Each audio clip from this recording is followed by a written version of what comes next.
Jessica has come in here radiant today, and I believe it's to laugh again at how quickly a postseason run is extinguished. I'm devastated for my Marlins. You're smiling. That was a terrible game. It was not a great feeling to have the Marlins extinguished as rapidly as possible. The state of Florida did not represent well in the playoffs. I'm so sick of these Marlins and these Flanagan Cups. You can't be sick of the Flanagan's Cups. I know, I need that to give my dog a bath. How are you doing, Dan? Your Rays lost. My beloved Rays. The state of Florida played 4 games and scored 3 runs total. Both teams, the Rays made 4 errors in their first game. 4. It's a franchise record. 4. The Rays have gone like 35 scoreless innings in the postseason. I knew something was wrong. I didn't watch the game, but I knew something was wrong when I didn't get my daily check-in text from Dan to prove that he was watching the Rays. I knew, oh, man, trouble in paradise. Every day for the last 2 months, I've texted him a photo of me watching Rays baseball. I loved that team. But what happened to the Marlins yesterday reveals to me again just how much and how different the standards are in this city for our teams, right? Because that is indisputably a wildly successful Marlins season that got extinguished as fast and as painfully as can happen. Not close games, not interesting, not scoring. And, oh, that looks fun. The other team just dragging our corpse all over the field, our season all over the field. As Philadelphia, that place was electric. We did lose our 2 best pitchers. I just feel like that needs to be stated. This could have been a lot different. But, yeah, it sucks.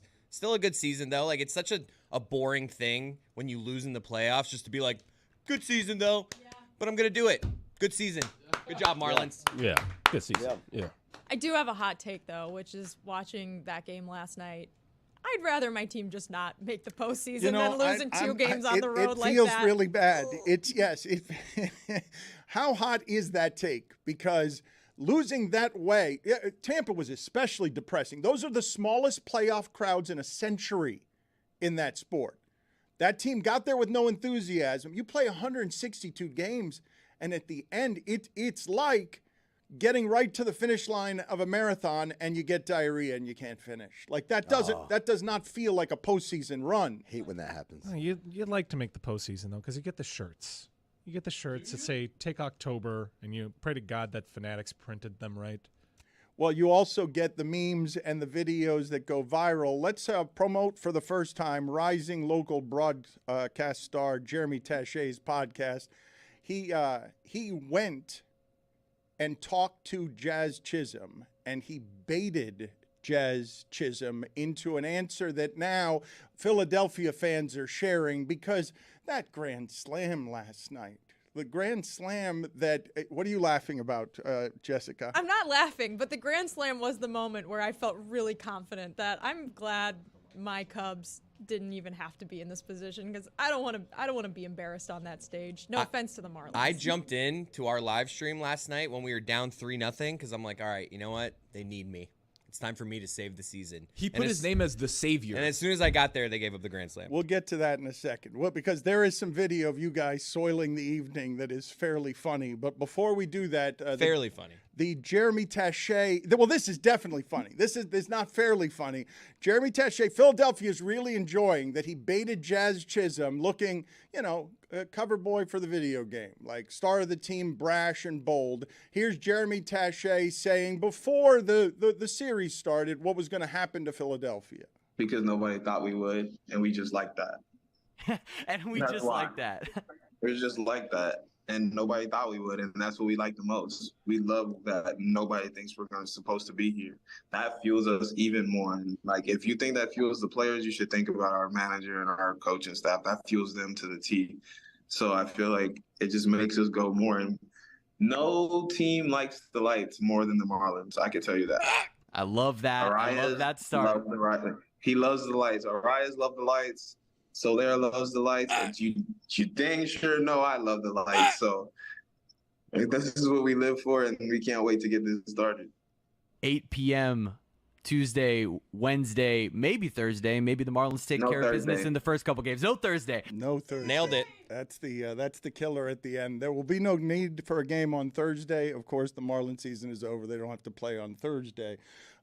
Jeremy Tachet's podcast is Miami Mic'd Up, by the way, if you want to laugh at Jazz Chisholm and Jeremy. Jeremy was very, very overeager. He is, I don't want to be a joy squasher. He's more joyful than anyone we have around here. He's so earnest.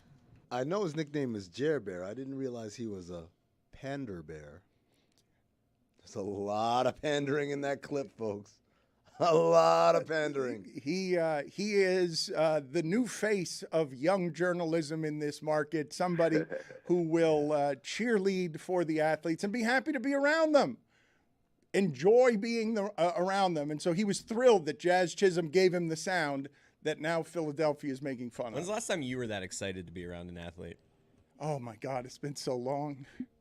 It really has. The reason I'm looking at it is because I'm like, oh, I recognize that boy. I used to be that in my early 20s. Give us a name, Dan. I mean, Everett, know all of them. Gary Sheffield, all those guys. I was awed to be in their company. Alonzo Mourning? Well, or was that too late by then? Well, I wrote bad things, and he got mad at me, and that I didn't want to be next to him. I did not want to be around Alonzo him. was mean to you? What? Well, no, they were. You know what? That one was my fault. No, Alonzo's got a legend around him. Any kid that grew up in South Florida while he was playing at the Miami Heat has an Alonzo Mourning was mean to me story. I don't have that story, but what I do have is the regret, looking back now 25 years being a sports columnist. My viewpoints all changed. I wrote a scathing column when he left the Miami Heat. Scathing, and I regret it. And my viewpoints on what is owed to management and what a player should have for power have all changed in the last 20 years. I've apologized to him about that. Dan, let me tell you something, man, because I didn't read your stuff in your heyday in the 90s, but, man, this dude was reckless. You were a reckless writer. Like, sometimes I'll come across pieces like Dan Le Batard columns, like, no wonder these teams all wanted to kill you, man. And I was young. I was trying to find my voice, and you know what the model was? Mike Lupica. And so I like Costanza and Greg Cody. No, Greg Cody was the way not to do it. Rah. I assure you of that. Taché is overeager. We agree, though, right? But joyful. I'd say giddy. No, Jessica Impossibly gets nice, hurt by though. this. I do not mean it. Overeager, like the way a puppy is. Mm-hmm. Uh-huh. Because Or a theater kid. because he is new to some of like he's very young to be in these positions. These jobs usually go to 30 and 40-year-olds. Jazz could have been like, I don't want your life to end well. And Jeremy would have been like, thank you. Yes, great. Yeah. No Thursday. I have a question. Do you like when people are overeager to hang out with you? I feel like I'm like, okay. Oh, you play hard to get just socially? Come on. That's happened more since you've joined the show. People want to talk to you. Come on. You play hard to get socially. I don't think Chris Cody plays hard to get socially. I think if people want What's that supposed to mean? What do you mean? Why do you take that as an insult? You're easy to hang It's with. just, you rarely compliment me. So I was like, what's that mean? You're indisputably a glue guy. Everyone likes you. You're the only one here. We got so many employees here. Nobody's got anything bad to say about Chris. I don't know whether that's true. All right. The MMA hangout would like a word. Let me look around. Who are your rivals? As soon as Tony gets here, Billy attacks him. What hasn't stopped attacking him? Like as soon as he gets here, who's your rival? I'm not convinced Roy likes me. Well, we're not convinced any of us that Roy likes us. Well, that's true. Carmen definitely hates me. Let's play. I don't want to go around the office. You guys are so eager to do the Sid Rosenberg show. You really are. Sid. Yes, Sid Rosenberg, who just talks to everybody and brings them in to Sluggo. Andy King. Gino was a DJ. We found that out last night. You're going to do this? We should have a DJ off. Mike and Gino? No? Oh. The Fuentes brothers? Oh. Wait, Mike Fuentes doesn't do anything. Oh, he does nothing. He literally does Now nothing. you got beef with Mike Fuentes. No, I'm just saying, like, Gino's a DJ. Mike, what does Mike do? Well, what Dan was saying about Chris, he certainly couldn't say about Amin. That is true. Well, he is a serial truth teller. That Amin, one of the greatest things about Amin as a personality is he will take the consequences of whatever comes with it. This is an adult telling the truth. When I was in the 20s doing the columnist stuff, I had not yet found my voice. Amin will tell you to your face all the things you don't want to hear. I found my voice in 1979, Dan, and it ain't stopped yet. It's just an ever-flowing fountain of truth coming out at all times. Right out of the womb. Yep. Unfortunately, we do not have Billy with us here today, but I think if he is still with us, he's just not in studio today. With us here today. Yes. Not in spirit. His spirit is here with us today, but the rest of him is also alive elsewhere. It's okay. We would have started on a more somber note if the Marlins had killed him last night. I don't think we would have. Maybe not. Maybe we would have told a trilogy and Amin would have said mean things about it. But last night, I wasn't driving that day. Last night, I don't think that Billy could be here and produce something better as content than the fan base of our show getting to see his face when that grand slam is hit that lifts all of Philadelphia. If you're watching live, you would have gotten the instant reaction, no matter how well hidden Billy is in the costume of stoicism and anarchy. Billy is a huge Marlins fan. Like, he has not given up this team ever, but it hurts him to put that fandom out in front of us because Mike can make fun of him because Heat fans rule this town. The standard is just totally different for the teams, totally different. If the Dolphins make it to the Super Bowl and lose, or get to the conference finals and lose, I'm not making fun of anybody. I don't like it when people make fun of my teams being eliminated. I think the Marlins had a great season. That stinks that they got eliminated. I'm not here to make fun of Billy. Yes, do I hold the private resentment that Billy hates the Miami Heat for some reason and then alleges that he doesn't? Yes, but that's a private resentment, not for air. It's not some reason. It's you. Well, I do wonder about this because as all of us around here age, there's only so much bandwidth that you have for these things. And you do have to, just like you're doing with the streaming services, you do have to decide, well, how much energy am I going to pour into these things? Tony, did baseball grab you or no? You watched it very casually. We watched the entire game. I have no idea what happened. Okay. I watched one inning of playoff baseball yesterday, and I was shocked to learn that the Minnesota Twins have moved out of the Metrodome. I love the Blue Jays this season, too. Like, the good teams are already eliminated in 2 days. Like, it really does. Chris, that sucks as a playoff experience. Like, it really does. It doesn't get worse than that. You score 1 run in 2 games, or 2 runs in 2 games, and you're not in the games, and you don't have there's not late inning drama. You don't have a lead, and then your season's over, and the other city is remarkably joyous. What stinks is that we've made the playoffs twice in recent years, and we've had no home games.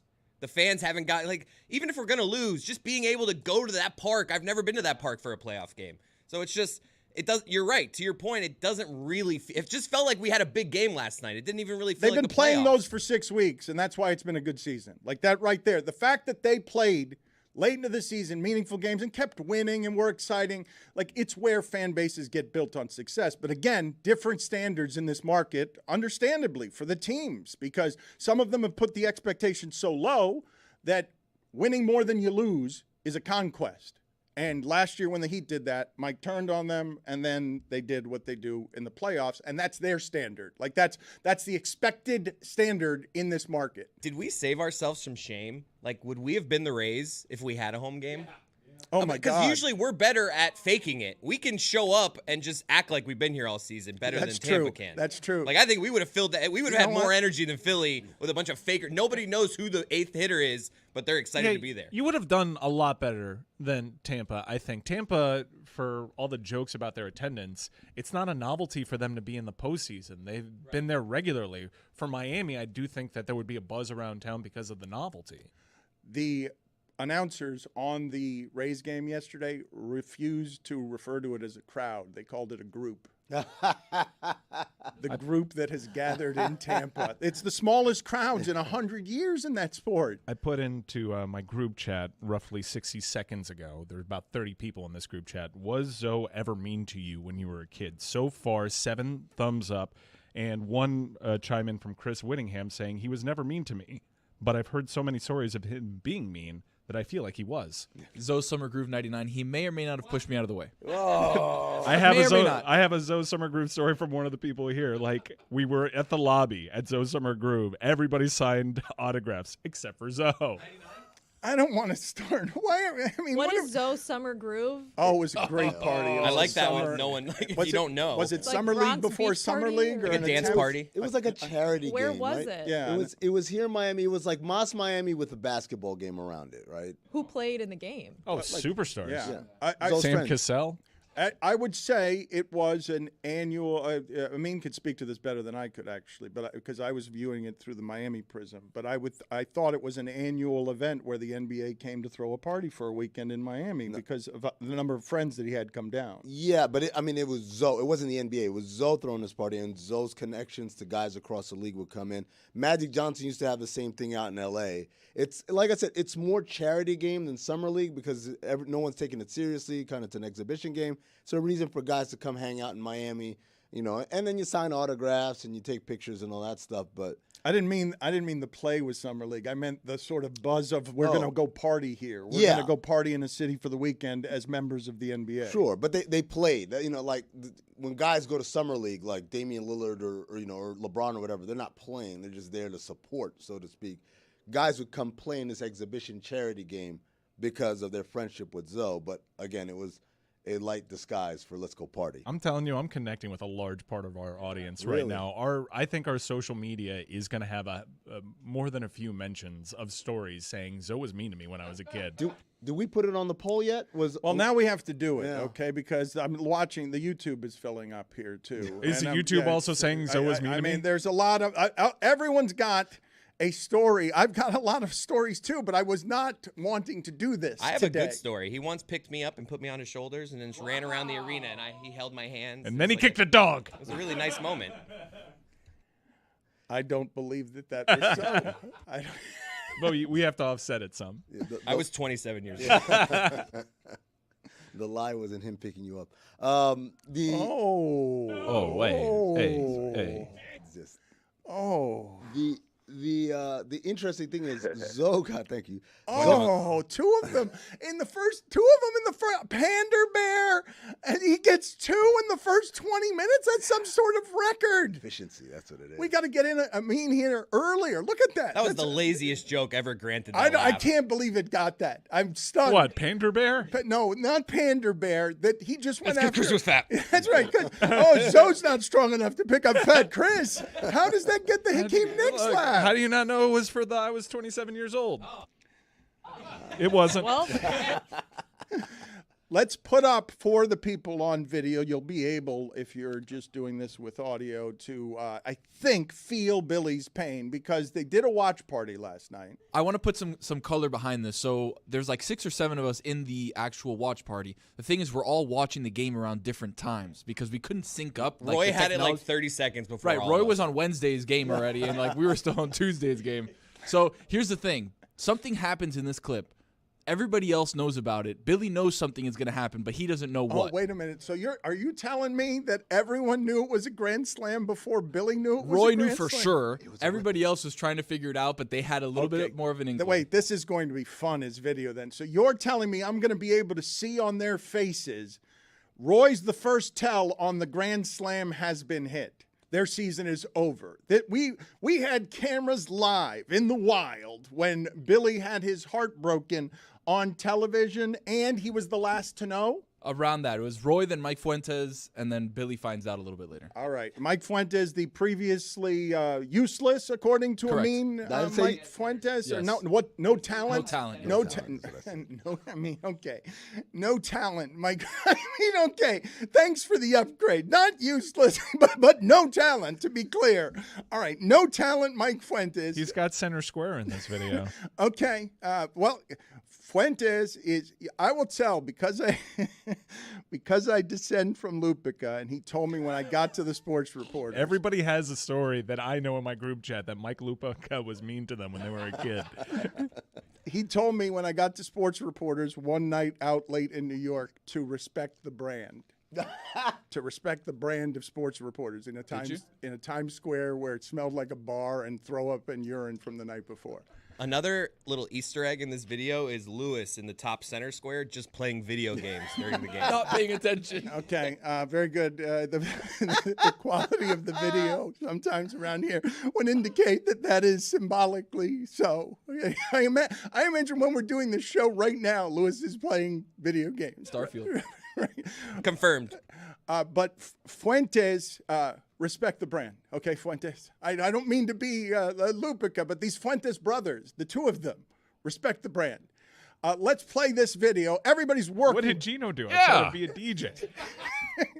Is he like all Miami DJs also a pharmacist? If your last name is Fuentes, you do both those things. Always. All right. Let's see. Let's see what we've got here of this pain sweeping through the room. Yep. Bro, I'm the sure person everything's built batting, over. Okay, and guys, just like that, it's over. So the person are covered. person No, batting right now is he and look that like Dak concludes Shepard. our He look- 2023. Hold on, wait. The person who Okay, batting, he buddy. look just like Dak Shepard. All right, I'm moving Oh ahead. damn! I'm locked in on Billy right now. All right, Yeah, Dak look Shepard. at Billy's reaction.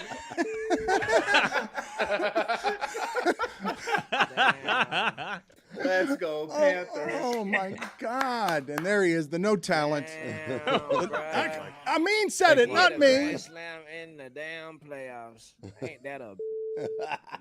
That is a dude. Yes, it is. Yes, it is. Hey, look. Luckily, it's almost Marlins o'clock. Yes. Yeah, that's right. You feel me? Cody, you have done nothing close to saving this season. I've actually done worse. The Yeah, opposite. they've actually scored more runs since Chris got here than they had the whole game. I kept telling everyone that seventh inning was Marlins o'clock. It didn't work out that way. You showed up and proclaimed yourself to be savior. We were down 3-0. I could only be the savior. I'm like, hey guys, I'm here to But help you out. couldn't. And then it was 7-0 the first inning. They actually scored more in the time I was there. Shit. Did you complete your week without cursing? Did you? I don't feel like you actually. Yeah, I nailed it. I didn't curse Monday. I know last Monday. This is a different week, Tony. Last Monday I cursed, so I started again on Tuesday. You cursed as well. And I didn't curse on Monday. Like I got Tuesday, Wednesday, Thursday, Friday last week, and then I didn't curse Monday. I wasn't even here. Did I curse in any of those interviews? No. We'll see. We'll see. When is that Heat content coming? When Today, Heat in Media the Today, Day? baby. All right, so just so So everyone if knows, you curse in that, then we reset. Oh wow. we are live. John, bleep it. We are live, and we should be more nimble as a company than Heat Media Day was Monday, and we will give you Chris Cody cursing at Heat Media today on Thursday. It's across the street. Slow burn, Dan. He's got to do it on Thursday so he can get that full weekend. If it dropped on Tuesday, then he'd have to He gets reset. it. the What week. are we we can't just getting? like hit you with all the Heat stuff on a football But Monday. what are we gave you getting? Bam. That What was are- stellar. What are we getting from Chris Cody and What did and we Tony? get from you not eating gluten? Wow. It's a good point. What are you attacking? Wasn't that a me? punishment? Yes. Yes, it was. I didn't mean what are we getting as content from your punishment. I meant what are we getting as content from your job of going over there on Monday and it's Thursday. 2 seggies. Well, what? That's a good answer. You are a glue guy. All right. Wow. When are they? When are the 2 seggies? Because he's so quick and efficient that he can't say the whole word segments. What are we getting from Heat Media Day from you and Tony? We're talking to Duncan Robinson, Kevin Kevin Love, Love, yeah. and Say it. Jaime Jaquez Jr. There we go. He's afraid of it. He was He's terrified. afraid of the name. He called him. We're a team Jaquez. here. I do the first 2. I tee up Tony. He called him and Jaimez. I throws was it like, right what back. did he say? What? Jaquez. I imagine. No, I heard him say that wrong 2 or 3 times in the last couple of days. Jaimez is what I kept saying. He's It's scared. Jaime He's scared of Jaquez well, Jr. the J, the silent J, scares him. He's like, why don't you do the intro on this one? Can we call Chris Jamie Jackass? Yes, Jaime. Yeah, no, I'm saying we're calling Chris that. Jaime Hackass. Oh wow. Just bringing the 3. segment to a complete stop. Go sit in the penalty box. What? 5 minutes, yes. Wow. And I'm sorry, this is after. Why have you been wearing so much Georgia Tech stuff this week? Because No, we'll ask you perhaps in the penalty box. We're not asking you here, but I do wonder why it is you're wearing so much Georgia Tech gear. Miami plays Georgia Tech this weekend. And yes, thank you for nothing. Primetime, Dano. And Amin is a monster talent that you can catch all over the Le Batard and Friends network. Oddball is something they give you daily, except not on Mondays. And we are not aspiring to do the equivalent of sports radio, but there is something coming out of New York that, for me, represents just about the only thing that I would miss about doing sports radio. Stugotz has come back from WFAN a couple of times now, and he says he misses live radio, the feeling of live radio. And Don LaGreca has been doing live radio in New York for a long time, and New York Sports Radio, which invented argument television, Mike and the Mad Dog, has birthed a lot of personalities who come on the air and bark. And this is an age-old argument, okay? Because Evan Neal of the Giants basically criticized fans, and that's a third rail in sports. Like, you do not want to be the guy, even if you think it privately, who says out loud to everybody and births those resentments that I'm rich and you're a burger flipper. Like, that one, athletes know better than you will feud with your city for years, and it will put a pressure on your play that you do not want.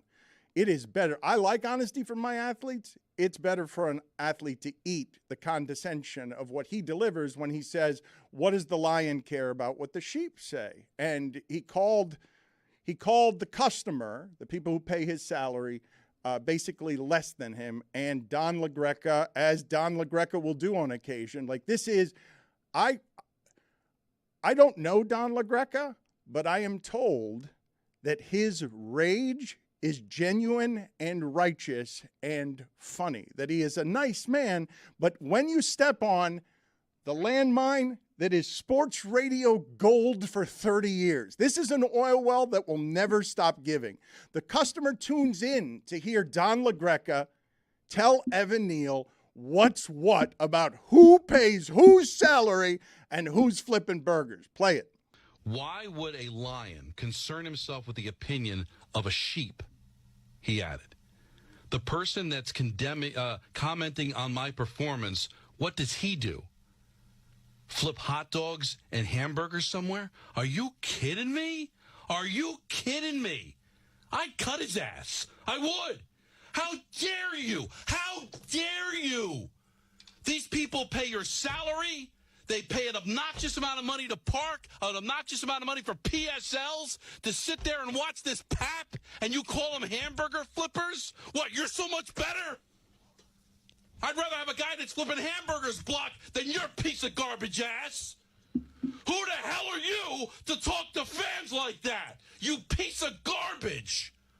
I hate when players do that. You're not above us. What, because you happen to play a sport? You make them, you're better than me. You're better than the people that pay your salary.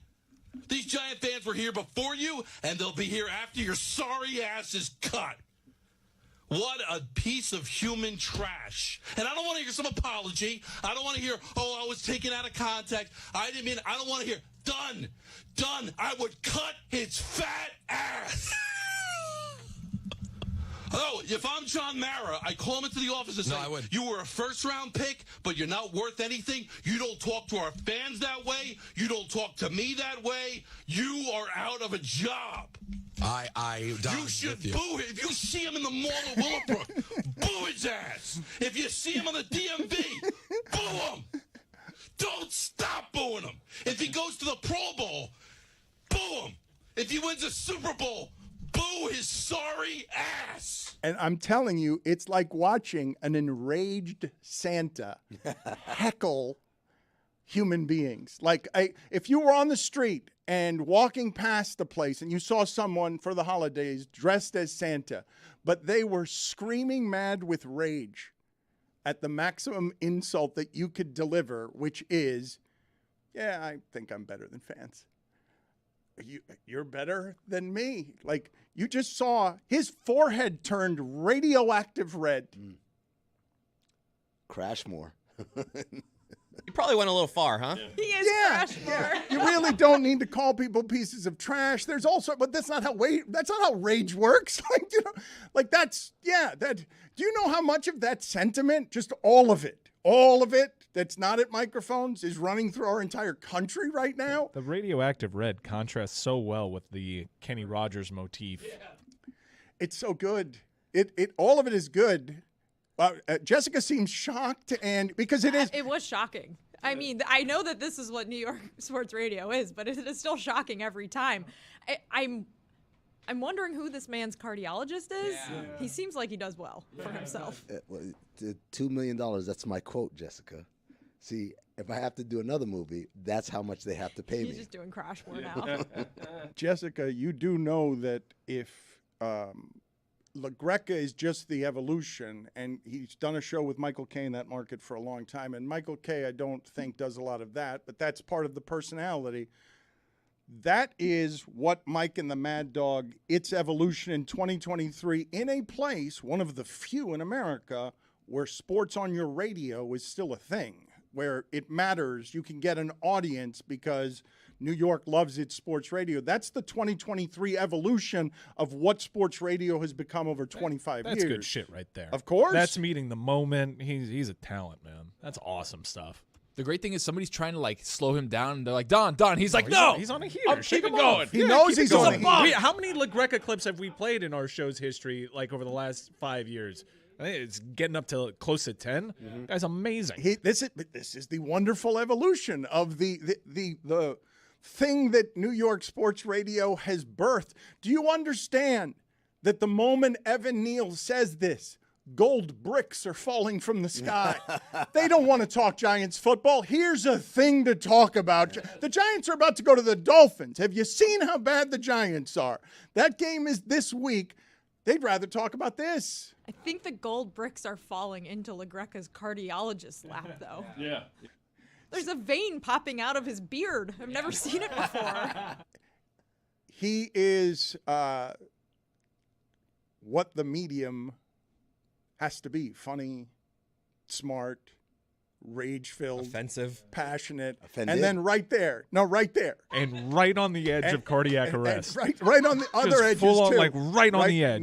Not just don't ever go over the edge, but just flirt with it a little bit, and that's perfect. It's perfect. It is.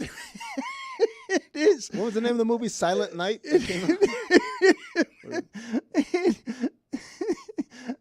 Santa Claus. I thought I had a hot take earlier in the show. Oh my God. I mean, but really, don't look at this still shot that they just put up there. I know, and this is what I want to say. I can see his wisdom teeth. Look, I'm just gonna come out and say it. I've worn an elaborate woke costume for 25 years right now.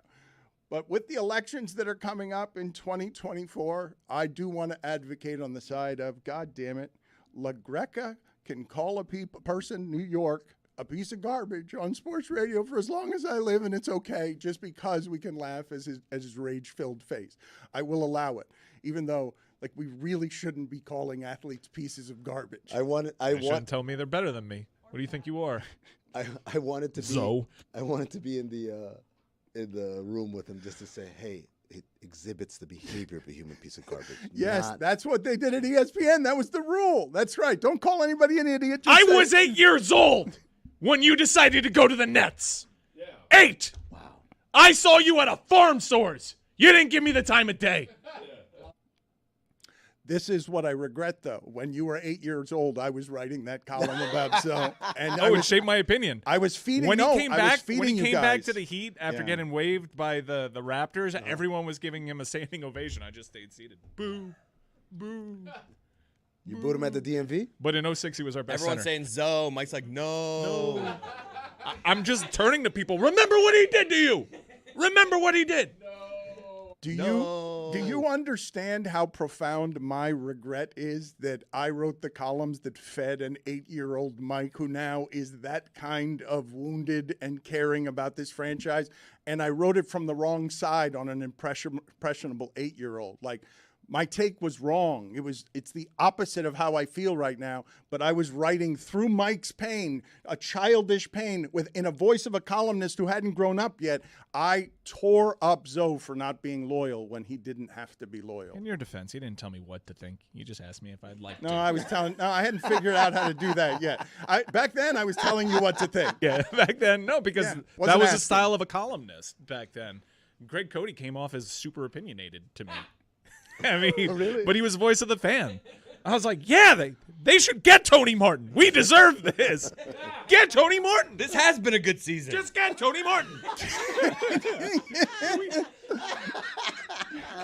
Well, the Dolphins have the Giants this weekend. The Giants have been terrible. We have not done preview football, but I do think that this part is different if I can speak for a fan base. I don't know that I can. I don't know that I'm allowed, but in 25 years of watching like truly terrible Dolphin football, because when I say the standard is different in this time, like Stephen Ross isn't even loudly unpopular, and he's never won a playoff game in football. The owner of the Dolphins has never won a playoff game.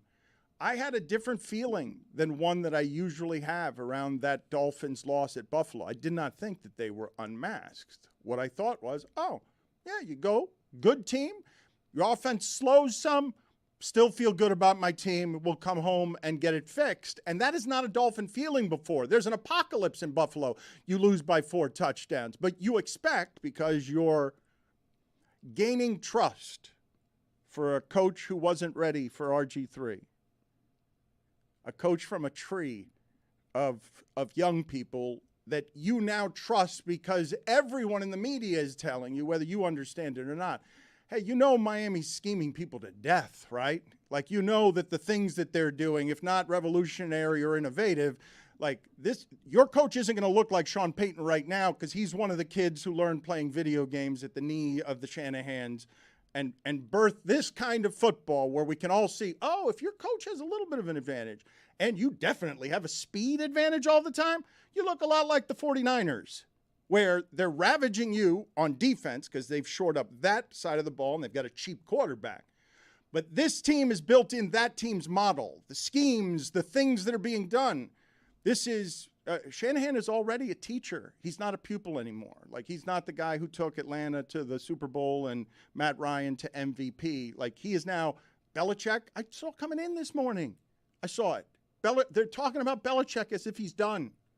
The Boston radio host that fired him week 2, he was early to the party. But man, that fan base getting this slop of football, while you know that at the top of the division, oh shit, Josh Allen and young Buffalo and look at the Dolphins, and we've been left behind. We've run this division for 20 years. If you think Mike said obnoxious as a Heat fan, what do you think Patriot fans think they're entitled to? When is the last time we had this scheme advantage? You're making me think right now. Like, when is the last time the Dolphins had a coordinator that they were like, this guy's... 1972. Was it Jimmy? The Jimmy defensively? Like, he wasn't the coordinator, but like his defense. No, what the Dolphins have had in geniuses are of discipline, not strategy, of coming in and being a boss of Don Shula and Jimmy Johnson and creating a tough guy culture. That's not what this guy is doing. Like, that's not... Mike McDaniel, when he talks, you're not here. You're saying he's goofy or he's cool because he's himself, but he doesn't mind being a numbers nerd who like gets really excited about helping these players. Like, it's such a different mindset, man. Sean Payton goes to Denver. I got this. Nope, I'm not going to have any problems here. I made Drew Brees. Drew Brees didn't make me. You come in with that ego, and that scores 70 points on you. And everyone's paying attention now. And I think everyone has the feeling. Maybe you don't trust them. Maybe you think they'll lose. Maybe you think their injuries will get in the way. But I think everyone has the feeling because they've seen the speed when they see Tyreek Hill is in the backfield.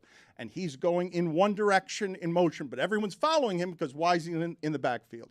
And Achan is running the other way with the football because go ahead and defend us when the 2 fastest guys in the league are running to your sidelines right now. One with the football, but you're leaning toward the other one. When you're looking at their skill position players, 4-3-2, 4-3-2, 4-2-9, 4-2-9, it's like they have a speed advantage everywhere. And even so, in the play where Tyreek Hill runs his own route, And Tua's like, what did you do there? Oh, it was a 57-yard touchdown. Yeah, he scored 54 yards out on a route that Tua didn't recognize because of how they've opened up the field. While you watch, Kamara, 13 catches for 33 yards. You don't want to watch. You don't want to watch that as football. Pickett, 60% of his passes behind the line of scrimmage. Why? Because your whole thing is constipated. You're playing in an airplane bathroom. Everything.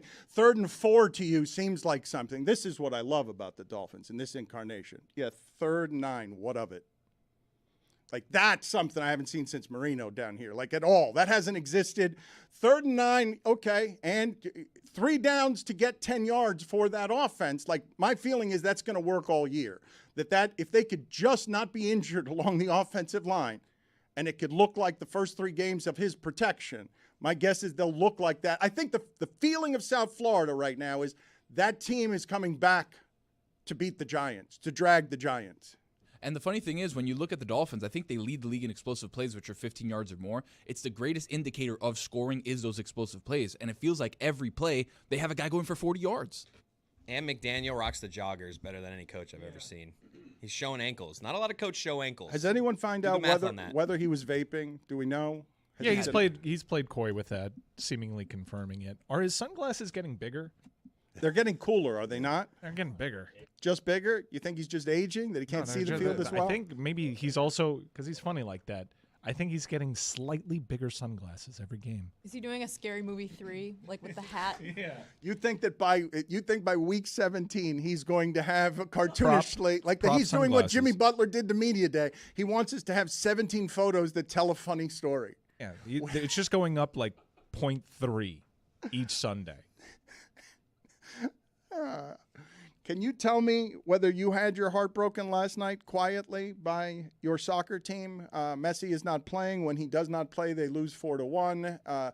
Yeah, they'd actually played some pretty compelling attacking soccer without Messi early on in his injury, but they've failed to win their last 4 matches, even losing the U.S. Open Cup, the oldest trophy in America. And now they are in a real bad way in terms of the playoffs. They need help. They went into a sold-out Soldier Field. It was a really cool atmosphere, and Chicago Fire got to play against Inter Miami without the player that sold the building out. What does that mean, sold-out Soldier Field? Like, what is the capacity that they do for soccer? They don't do football capacity for soccer? They do. Yeah. I did not know that. It was a sold-out Soldier Field. And Chicago, which was dead on the vine, they had like 2 points in several matches. They got lucky and had a red card in their previous match, and now they had all this life breathed into them, and they had this crazy atmosphere yesterday. The game was actually 1-1 at a point with Miami bossing the game, and they missed 2 golden opportunities. And after that, a terrible turnover, and the game gets out of hand with Inter Miami chasing the game. But I really want to talk about, and I saw Deadspin tried to write a think piece, or whatever think pieces are for Deadspin these days. And they called to attention, what is MLS doing with this injury? Because it's putting teams in terrible situations because they've sold out these buildings. Chicago Fire had to put out a statement in advance of the game. We don't know if Messi is playing, but because you're coming out, we'll give you $250 discounts on season tickets. You have all these advanced tickets being sold, and secondary market went crazy when Messi was announced. And MLS has historically been really good with detailing injuries. Really good. Amongst the best in the sport of soccer. But with Messi, there is all sorts of ambiguity, and it's kind of bullshit. And let's strike kinda from the record. It is bullshit. Just come out and give an injury timeline. Be more forthcoming with that injury. There have been reputable reports out of Argentina that say he's out for the season. I have heard through chatter that he is out until the international break. Inter Miami have 2 games in hand. They're against opponents that they are chasing directly with Charlotte FC, 1 at home and 1 at Charlotte. It would be huge to get him back for those 2 games at Charlotte, if provided that there's something to play for. But they are just being coy about this entire injury. Meanwhile, he's not making trips. And Jordi Alba is also injured. And when asked about Jordi Alba, Tata Martino says his injury is a little longer than Lionel Messi's, which is like the most ambiguous injury we've ever seen in the sport. Mike, the part that floored me because I was asking you about the capacity for Soldier Field. I don't believe an MLS game without Messi would fill Soldier Field. I was under the impression everyone knew that Messi was out, and there wasn't the expectation of going to the stadium, paying whatever those tickets are. And we can have a whole separate conversation for a long time about the gouging that goes on when all of a sudden you get a Messi, and now you want to raise all of the money around this because you want to capitalize in a capitalistic place off of this guy. But you sound like you're telling me they sold tickets with fuzzy injury stuff because then you get the 100,000. You don't have to give refunds, and everyone knows Messi's not going to play. You never give refunds for injury. That's how sports work. Mm-hmm. But when the news of Messi coming in Miami breaks, everyone rushes to buy tickets to see him on the road. Oh, he's coming to Chicago in the second part of the season. Let's snag tickets. And also scalpers do that. Let's get these tickets. And the way that the secondary market and the primary market work is you get your tickets and you hope to God that Messi shows up. Where it's unfair, and they don't know the secondary market anything, but you should manage expectations because there's a lot of people that have spent a lot of money on these tickets that are going there and are being surprised because they haven't come out and said that he is not playing. They didn't even come out and say that he wasn't playing here. The statement that Chicago Fire put out yesterday said, we have no idea if Messi is playing. And I do think you owe your fan base something. And there's a gamesmanship angle to it that has been totally absent. Like, what are these government secrets? Bill Belichick is handling injury reports now? This isn't gamesmanship. This is all business, right? Is it this naked? Are you telling me it's as simple as we know Messi's not going to play, but we'll charge you for the possibility that he might? Because the idea is that for Miami to announce he's out for the year, craters, road attendance everywhere. And even though the tickets have been sold, concessions haven't. But that's parking a grift. hasn't. Hold on. That's a grift. Hold on. Of course it's – this whole thing is a grift, Dan. Hey, are you still that kid from 1995? I'm Jeremy, yes. This whole thing is a grift. What do you mean? We sell. What do you mean it's a business, Daddy? We sell hope. Don't call me Daddy. We sell hope here, right? That's all we do. And so people come with the hope to see the second best Argentine football player of all time in the flesh. But if they don't see him, they still have to buy hot dogs and beers and all that. And then on top of that, what Mike just said, what the Chicago Fire did said, hey, you know what? As our bad, we're going to give you discounts on season tickets next year. Well, guess what? How many of those people weren't planning on getting season tickets? Like, well, they gave us $250 off, so we might as well. So they just turned it into another sales opportunity. This is all business. Is Mike allowed to be hurt by that? No. This is growing up. Grow up, Mike. It's not a little friendly MLS anymore. We're running out of time, but I do think we should get into it maybe tomorrow about Inter Miami's season ticket predicament because that's been well documented. For this, I understand it, and it's a kind of BS that I'd expect out of maybe the NFL. It's a kind of BS that I'd expect around a tanking NBA team that wants to disguise whether or not a star player is available. I don't even get this in European soccer. And the thing is, it's not how MLS operates. For the most part, their injury policy has been pretty forthright. But when it comes to Messi, we're writing rules on the fly, and there's a lot of families that are spending a lot of money that are probably spreading themselves a little thin, that maybe don't have access to social media sites that are constantly updating this so-and-so non-verified report out of Argentina that are going there and are honestly feeling like they're being punched in the stomach. And I do think that the league should do the right thing and establish a timeline or at least be a little bit more forthright because the ambiguity is only hurting people. Mike, I went to England in like 2016. I went to Brentford, which was a third division team at the time. And I said, let me get tickets to the game. It was sold out for months. No chance for this third division team that wasn't good.